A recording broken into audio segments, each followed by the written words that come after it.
insight today is on the question, should life have a purpose? Because the purpose of life is a question that we as humans have asked since time immemorial. It is an intellectual question, and therefore we need to give it time and focus and attention. It's an important question. Questions like, why am I here? Why was I born in this world? What am I supposed to accomplish? These are all questions that merit contemplation, and there's a lot more such questions as you start putting them together in your mind. But the point of today's insight is, what direction should we take in this contemplation so that we can get the most valuable answers from them? So let's hold these thoughts for the next few minutes as we develop a stage or platform from where we can best address these questions. The first question I would start is by asking, what is life? What is life? Some may say it is an energy or a force that causes the heart to beat, that causes the brain to function, that creates awareness and consciousness. And there are so many such answers.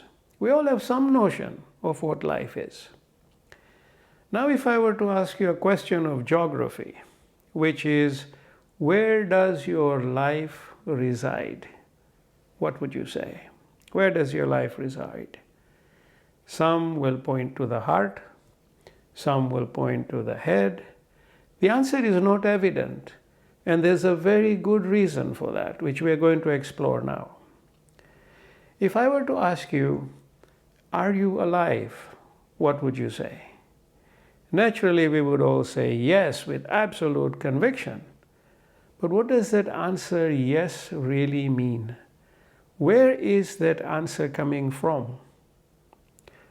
And I realized the difference between life and living as I sat for prolonged periods of meditation and contemplation over the years, and the whole concept of life and living began to make sense to me, based on my logical process of thinking as a scientist. So today I would like to share with you some of these thoughts, with the hope that they may help you build the stage from where you can find more meaningful answers to your questions on purpose of life. Now, what did I realize? Firstly, and most importantly, is that I am not just alive. I am not just alive. I am life itself. I am life itself. You are life itself. Everyone around us is life. Take a moment and think about it and say to yourself, repeat to yourself, I am life. I am life. I am life. It's a soothing thought because we are now placing ourselves amidst truth. I am life. And whenever you sit in quiet contemplation, remind yourself, I am life. Nature, the plants, the birds, the trees, the skies, the universe is, we are all life. Even the scriptures say, we created you all from one soul. Of course, that makes sense because each one of us is life. And together we are life, one life. Life is not divisible. It is complete, whole, and eternal. Life is like the infinite ocean or the ever-flowing river. It simply exists eternally and ever continuously. Life has no beginning, nor does it have an end. Life is pure intelligence, and we are all simply life. I am life. So I don't think of myself as anything other than life. And you are life, and we are all life, and we are all experiencing. So if you were to contemplate the question, what is the purpose of the infinite ocean? You would soon run out of answers. Life is similar. It is a simple, eternal, intelligent presence. That's life. A simple, eternal, intelligent presence. And you are life. Each one of us is life. When I ask myself, who am I or what am I? The simple answer is life. I am life. So this brings us to the next question. What is living? We all experience living in our material world with our physical being. But what is living? My dear friends, living as we experience it comes from our consciousness. And this consciousness was created by life. So living is in fact experiencing everything in this world via your intelligent consciousness, which comes from life. So if you, life, are the ocean, then in this world, you plus your intelligent consciousness are the droplet. So if you are the ocean, in this world, you plus your intelligent consciousness are the droplet. So the droplets that comes from life. Think of this analogy for a moment. A huge, endless, vast, grand sphere. That is life. From which emerges a tiny sphere. And this tiny sphere is always connected to the grand sphere through a thread or umbilical cord. So there is a connection between the grand sphere and the tiny little sphere. This tiny little sphere is your living, intelligent consciousness in this material world. And you know this consciousness as, in inverted commas, I. That's the word you use for this consciousness, I. And I is alive. So when I ask you, are you alive? And you say yes, the answer is coming from your consciousness. Sure, it is alive. In this world, I am named Amyn, and I am alive. I am that tiny sphere that emerged from and remains connected to the grand sphere. And I am going to experience living here in this world for a certain number of years through my consciousness. But I will always remember that in essence, I am life. And everything I experience here is what comes from my living consciousness. When I die, leaving behind this physical body, my living consciousness simply flows into life. It's part of life. In the Bhagavad Gita, the Sri Krishna presents or describes beautifully how upon death, this living consciousness simply flows away like the sand in the wind. It's so subtle, like the sand in the wind, but it's a living consciousness. So, if we can appreciate this important difference between life, which is the grand sphere, and living, which is the tiny sphere, then we create a clearer stage from where we can address our questions on purpose, ambition, goals, and everything. Now let us come back to the question of purpose of life with this new understanding. Does life itself, the grand sphere or the infinite ocean, have a purpose? Life itself, does it have a purpose? The simple answer is life is beyond any purpose. Life is beyond any purpose. It is a vast eternal presence, like the infinite ocean. Therefore, at a grand level, purpose does not exist. Purpose is a material world concept that comes from within that tiny sphere. So you and I and all creation are simply life, nothing more, nothing less. We simply are, period. So then we come down to the tiny living sphere or the droplet. Does it have a purpose? After all, it is here, existing in this three-dimensional world, to experience everything that is perceived by its consciousness, and by using its intelligence, it converts these experiences to knowledge, and this knowledge enlightens the droplet. And as the droplet gets more and more enlightened with knowledge, it begins to consciously resonate with life. And through this enlightenment, it ultimately emerges back into life itself. So does the droplet have a purpose? I would say yes, absolutely yes. I believe its purpose is to experience everything it perceives in this world. The experience is the most important part of living in this world. So I will repeat that. I believe that its purpose is to experience everything it perceives in this world. The experience is the most important part of living in this world. And such experience is only gained when the living consciousness is in the present. If we live in the past or worry about the future, we are shortchanging ourselves of the experience, which is the very purpose of life.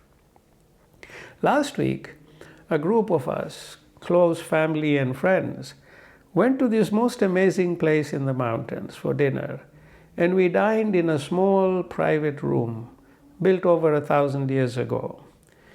And there was a spectacular view of the ocean from there, and the moon was shining with silver colors. I mean, it was absolutely beautiful, and we were all mesmerized as we entered the room. And we looked at the ocean and the bright moonlight, and we were locked into that present moment. That was truly an experience of living for all of us. We were speechless. Each one of us, we just took in the experience. Then, a few minutes later, we sat down at the dinner table, and the conversation started, and we were all either dwelling in the past or sharing worries and fears of the future, the war, the economy, etc., etc. The ocean was still there. The moon was still there. The 1,000-year walls were still there. But for a little while, we were no longer there. Even though our physical bodies were present, we were no longer there. And our physical bodies were present in the most spectacular place on earth. But we were no longer there. We captured the pure living experience only for a few moments. And then we were gone from the present. So we have to experience life in the present. You can be in the most marvelous place, but if you're not present, you may as well be sitting in a small white room, tiny room. It makes no difference. So you have to be present. Your living consciousness has to be present. Now we come back to the little sphere or droplet. And I believe that its purpose is purely living and experiencing the present. That's its purpose. The purpose of this tiny sphere is purely living and experiencing the present. Because when that happens, the droplet gains knowledge, which helps it see, in inverted commas, the very life that it has emerged from.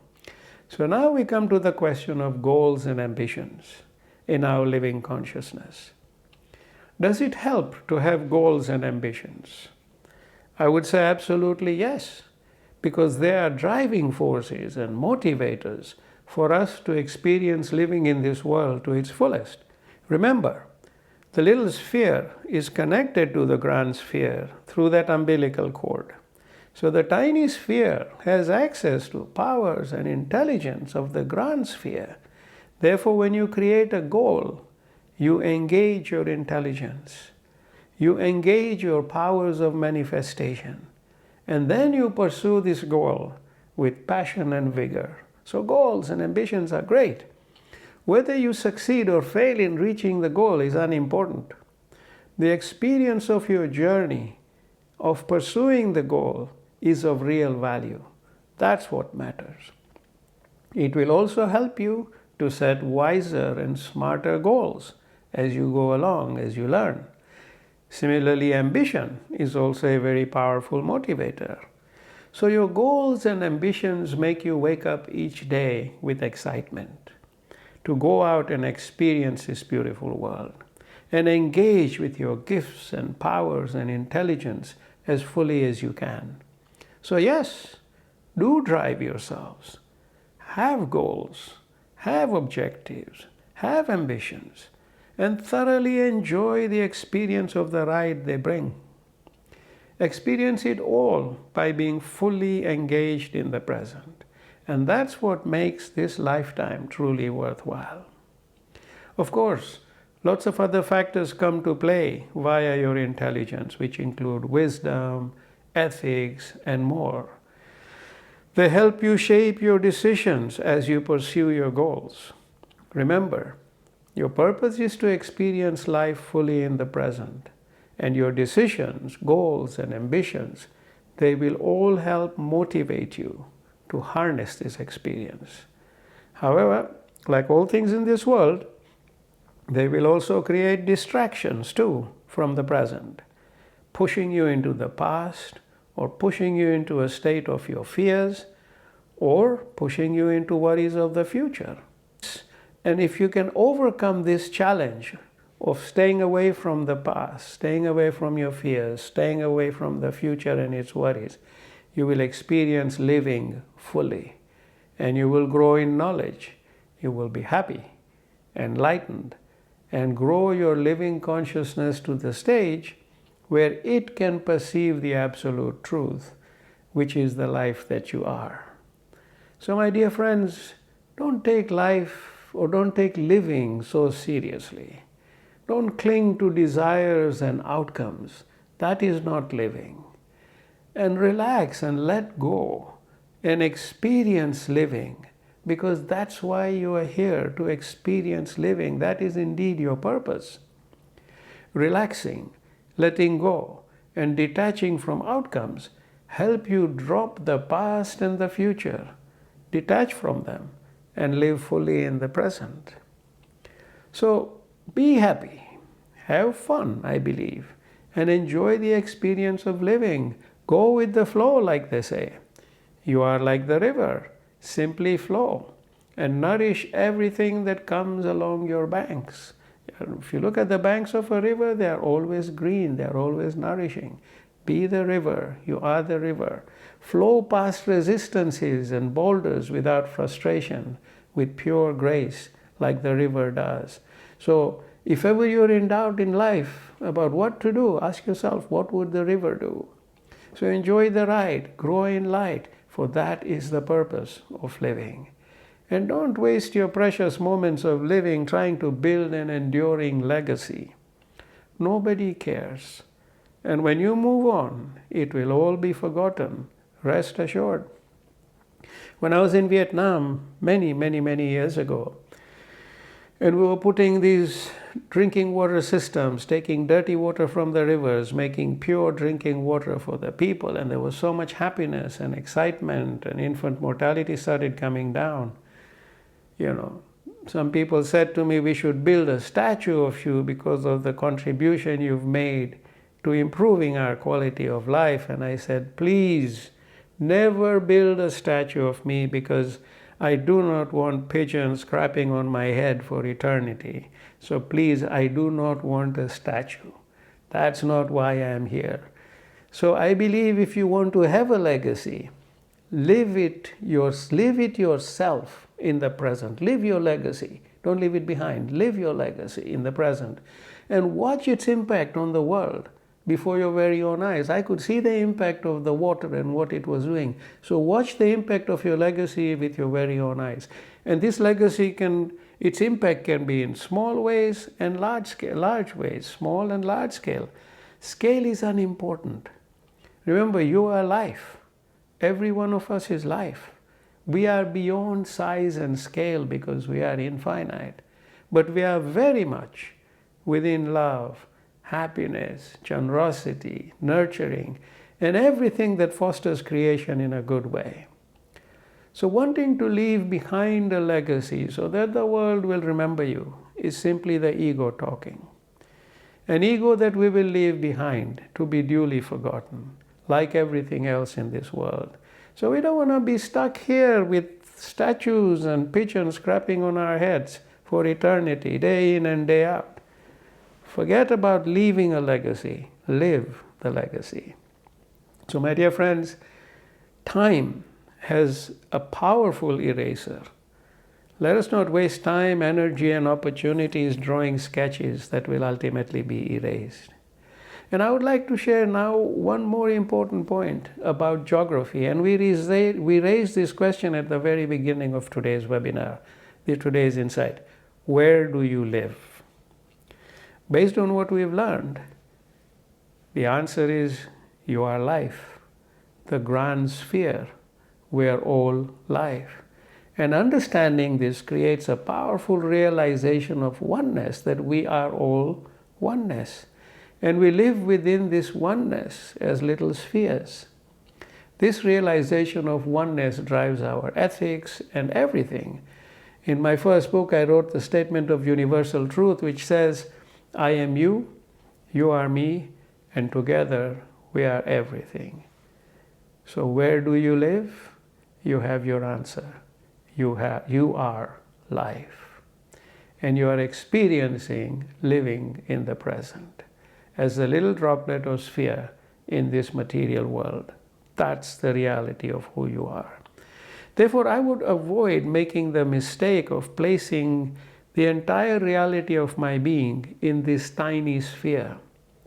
If I do that, I am mistakenly placing life in this tiny sphere, believing that everything about me is in this tiny sphere and nothing else. This restricts my vision, my capacity, the quality of my decisions, the choice of my vocabulary, and everything about me to this minuscule sphere. It makes me my own self-limitation if I believe and live and think that my entire reality and life is in this tiny sphere. Talking about vocabulary, nowadays I hear young people at the end of a relationship, they say, I dumped her, he dumped me, I dumped him. How naive can our vocabulary get?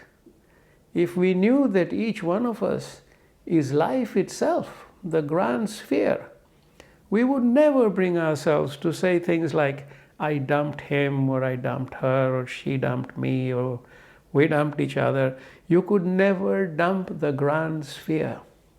It is beyond the capacity and comprehension of your tiny little sphere to dump the grand sphere. But when people place their absolute reality and life in the tiny sphere alone, they can and will use such vocabulary. Why? Because they know no different. They have no idea that each one of us is life, the grand sphere. When I was in Vietnam, we gave an award to a little kid who had won the international mathematics competition. We're talking about the 90s, and in those days that was really a huge achievement from a country that was largely closed to the world. And he said to me, he said, I have made it. He was so excited. And I said, yes, you have made it. But I said, let me share a short story with you about what it means when you say, I have made it. He said, what is that? I said, there was a teacher and a student. And the teacher said to the student, let us go and reach out to that furthest star in the sky. And then you think you will have made it. The student says, yes, if I get to that further star, I have made it. So they travel and they reach the furthest star. And the teacher asked the student, have you made it? He said, yes. Teacher said, look up. There was another star, far away. You get to the next star. Have you made it? Look up. There's another star. So life is infinite, it is vast, and we are all life, that grand sphere that is limitless. You never, like the kids say, I have made it. In the tiny sphere, you will have said yes. But when you go to that grand scale, there's always another star beyond. And for those of us who make the mistake of making the tiny sphere our absolute reality, we will be in for a rude shock when we let go of this body. When we realize how wrong we had got our geography and how grand an opportunity we have wasted of the blessing of a lifetime here. Therefore, my dear friends, always live with the recognition that you are life. That's where you geographically are, life, eternal and infinite. And you are not restricted to any tiny sphere. You are simply living in it and taking in the experience of living in the present. Finally, I'd like to share with you how this new understanding can help us in meditation. Because when I sit and meditate, and I recognize that this tiny sphere, which is my living consciousness, this is where my mind is, my material mind. And so I start by clearing my mind, going down to stillness, going to silence. Everything reaches that complete tranquility. And then I engage with my linkage word. When I have gone through oneness, I engage with my linkage word. But as I engage with my linkage word, because I know that I am repeating this word while I am in this sphere, it fully gets locked in the sphere, that word, that name of the Creator. And then I look at the tiny sphere, because I am life. And there I am, also within my higher self. And I'm within my higher self, I'm within life, looking at the tiny sphere in which is my linkage word. They come together. And when they come together, there is light, there is enlightenment. So in meditation too, it helps to understand that when you reach that stage of stillness, silence, and oneness, you are now able to view everything from life, because you are life. And in that tiny sphere, in that mind, is locked that word, the name of your Creator. And when you are in that life itself, that also is the same name, the same reverberation. The two come together, the two resonate together, and that's where your living consciousness experiences the light that you seek. So even in meditation, this new understanding of the grand sphere and the tiny sphere can be very, very helpful. And maybe one day we will practice a meditation with that thought in mind. So that is pure focus in meditation. Very empowering, very enlightening experience. So I hope today's insight has given you some food for thought, some ideas on how to get our self-geography correct, because we are life, each one of us is life, and that we are living in this world as a tiny sphere through a living consciousness, and that each one of us is an empowered being, because our tiny sphere is constantly connected with the grand sphere. Just like the capsule is connected with the mothership. I knew Star Treks would come in handy one day. Capsule and mothership, they are connected. That's exactly how I would surmise life and living. So thank you, Star Trek. So be happy. Enjoy the blessing of living in this world, and don't take everything so seriously. After a great roller coaster ride, if you ask a kid what he or she thought during the roller coaster ride, he or she would simply look at you and say, I enjoyed the ride. And that indeed is the purpose. So this is the insight I wanted to share with you, and I hope that you can grow it and build it if it appeals to your sense of logic like it does to mine.